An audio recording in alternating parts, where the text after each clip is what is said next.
Bom, vamos direto ao ponto. Imagina acordar um dia e de repente perceber que absolutamente tudo que a humanidade acreditava ser uma verdade inquestionável simplesmente pudesse estar errado. Surreal, né? Pois é, foi exatamente essa crise intelectual gigantesca que varreu a Europa na Idade Moderna. Do nada, a certeza sobre como o mundo funcionava foi para o espaço. E no meio desse caos total surge uma figura brilhante, agindo quase como um detetive filosófico, René Descartes. Na nossa explicação de hoje, baseada nas páginas do livro de filosofia da Maria Lúcia de Arruda Aranha, a gente vai investigar como Descartes entrou em cena para reconstruir a nossa percepção da realidade, literalmente do zero. Para guiar nossa investigação, nosso roteiro hoje é o seguinte: a gente passa pela crise do conhecimento, racionalismo versus empirismo, as regras e a dúvida, o famoso penso, logo existo, Deus e o mundo e, por fim, o dualismo corpo-mente. Vamos lá! Entrando na nossa seção 1, a crise do conhecimento.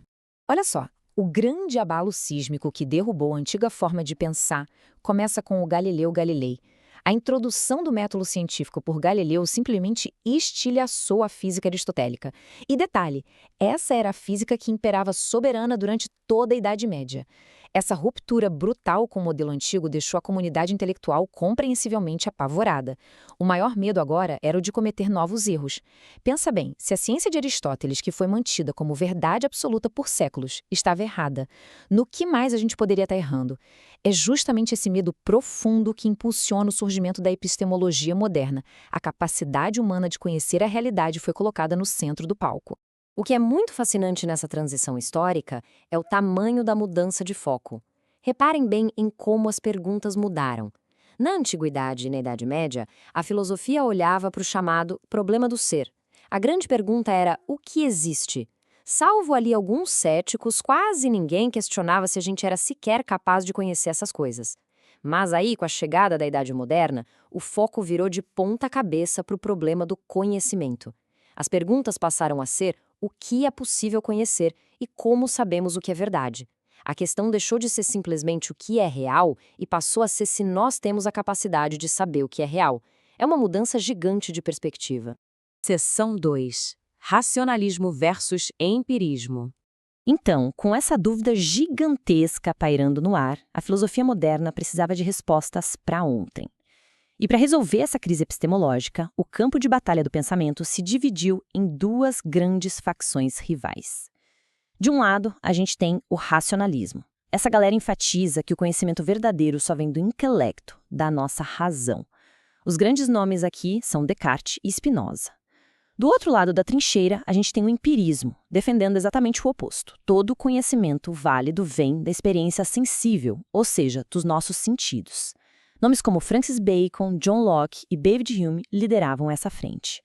Mas o nosso foco agora vai ser mergulhar na mente do grande mestre do racionalismo. Avançando para a seção 3, as regras e a dúvida.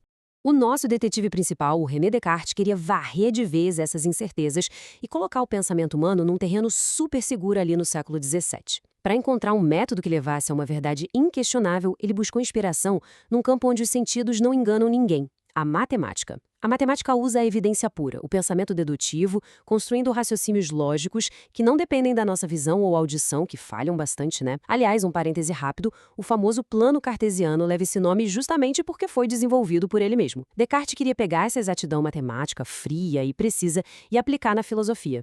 E para evitar que a mente humana escorregasse em novos erros, ele criou um guia rigoroso, um passo a passo conhecido como as 4 regras do método.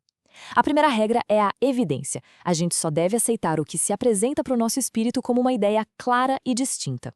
A segunda é a análise, pegar um problema gigante e dividir em partes menores para resolver mais fácil. A terceira é a ordem, organizar os pensamentos partindo do mais simples para o mais complexo. E por fim, a enumeração, fazer revisões gerais completas para garantir que absolutamente nada ficou de fora. Agora, para aplicar isso tudo de um jeito perfeito, Descartes foi bem radical. Ele usou o que a gente chama de dúvida metódica. Ele, intencionalmente, colocou a própria realidade em queda livre. Duvidou de tudo, dos sentidos, do senso comum, das autoridades antigas, do mundo físico ao redor e até da existência do próprio corpo. Mas calma lá, tem um ponto crucial aqui. Ele não era um cético verdadeiro. Os céticos duvidam porque acham que a verdade é impossível de alcançar. A dúvida do Descartes ela é metódica, uma ferramenta provisória, totalmente deliberada. Ele derrubou a casa inteira só para ver se encontrava um alicerce que resistisse a qualquer dúvida. Vamos para a seção 4. Penso, logo existo. Chegamos no ápice dessa queda livre intelectual. Depois de jogar a existência de tudo no lixo, o que sobrou?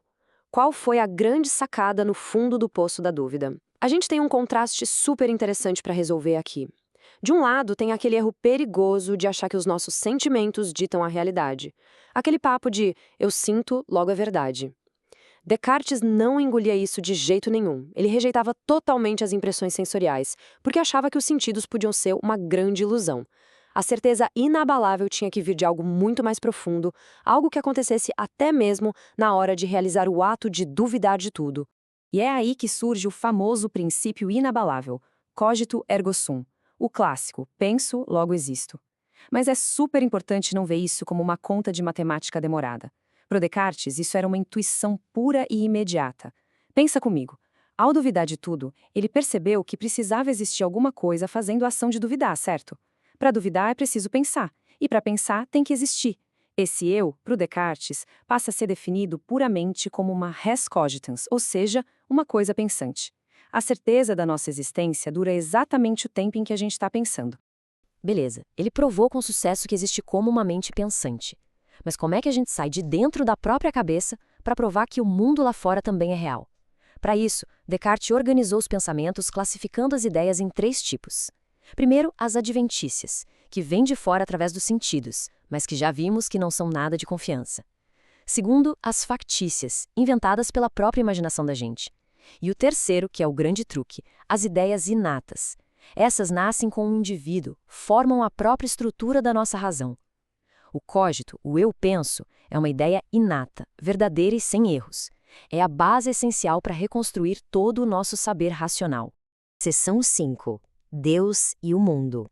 Bom, com a existência da mente garantida pelo pensamento, Descartes começa o trabalho absurdo de reconstruir o universo inteiro que ele tinha acabado de duvidar.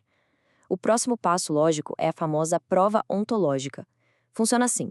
A gente tem dentro de nós a ideia de um ser infinitamente perfeito, que chamamos de Deus.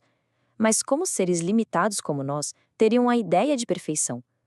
Para ele, essa ideia inata só pode ter sido plantada lá por um ser perfeito. E como existir um requisito obrigatório para algo ser perfeito, ele conclui que Deus existe. E por que isso importa tanto? Porque um Deus perfeito, por definição, não iria enganar a gente. A existência de Deus é a grande garantia que valida as ideias claras que temos do mundo exterior. Então, com o aval divino estabelecido, Descartes volta a olhar para a matéria. Ele define o mundo lá fora, mas não pelas cores, sabores ou sons. Esses atributos são o que ele chama de qualidades secundárias, são super subjetivos e não dão para a gente ideias claras e distintas. A essência de verdade do mundo material é a chamada res extensa, a coisa extensa. A matéria é definida por ocupar espaço, ter largura, altura, profundidade. E a esse espaço tridimensional, segundo o filósofo, Deus teria simplesmente adicionado movimento. E, finalmente, seção 6. O dualismo corpo-mente. Tendo garantido que a mente pensa e a matéria ocupa espaço, a gente chega na grande conclusão do sistema de Descartes. O que ele entregou para nós foi a ideia de um ser humano perfeitamente duplo, feito de 2 substâncias que não se misturam de jeito nenhum. De um lado, o corpo, a res extensa, uma realidade puramente física, tipo uma máquina biológica presa nas leis deterministas da natureza. Esse vira o grande objeto de estudo da ciência.